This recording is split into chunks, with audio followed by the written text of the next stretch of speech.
అదే RTV app వార్తల్ని క్షణాల్లో చదివే అవకాశం ఉంటుంది. ఒక న్యూస్ పేపర్, ఒక టెలివిజన్ ఛానల్ మీ చేతుల్లో ఎప్పుడూ ఉంటాయి.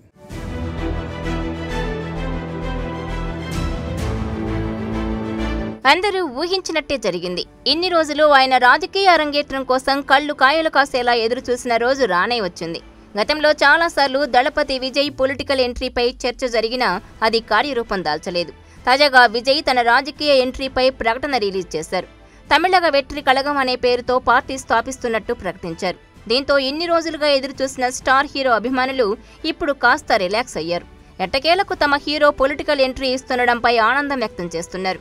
పార్టీ పేరు ప్రకటనతో రాజకీయ ప్రస్థానాన్ని ప్రారంభించారు దళపతి విజయ్. ఇన్ని రోజులుగా వస్తున్న రూమర్స్ నిజం కావడంతో ఫ్యాన్స్ ఫుల్ ఖుషీ అవుతున్నారు. ఈ నేపథ్యంలో గతంలో ఆయన నటించిన సినిమాలో చెప్పిన డైలాగ్స్ సోషల్ మీడియాలో తెగ వైరల్ అవుతున్నాయి.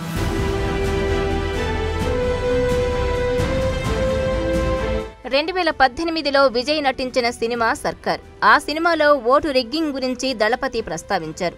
తన ప్రమేయం లేకుండా పోలైన ఓటును న్యాయ పోరాటం ద్వారా సాధించుకునే ఎన్ఆర్ఐ పాత్రలో ఆయన కనిపించారు. ఆ తర్వాత జరిగిన ఎన్నికల్లో గెలుపొందడంతో ముఖ్యమంత్రి పీఠంపై కూర్చునే ఛాన్స్ వస్తుంది. అయితే ఆ సినిమా రిలీజ్కు ముందే ఆడియో లాంచ్ ఈవెంట్ నిర్వహించారు మేకర్స్. ఈ ఈవెంట్కు హాజరైన ఓ యాంకర్ విజయ్ను ఆసక్తికర ప్రశ్న అడిగింది. ఒకవేళ మీరు నిజ జీవితంలో సీఎం అయితే ఏం చేస్తారని ప్రశ్నించారు. దీనికి విజయ్ బదులిస్తూ నేను గనుక ముఖ్యమంత్రినైతే సినిమాల్లో ఎప్పటికీ నటించను అని క్లారిటీ ఇచ్చారు.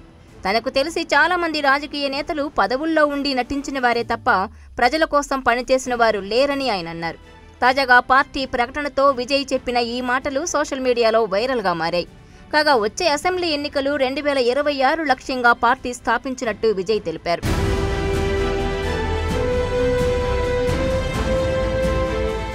మరిన్ని వీడియోస్ కోసం ఛానల్ ని సబ్స్క్రైబ్ చేయండి. లేటెస్ట్ అప్డేట్స్ కోసం వాట్సాప్ ఛానల్ ని ఫాలో చేయండి. అండ్ లింక్ డిస్క్రిప్షన్ లో ఉంది.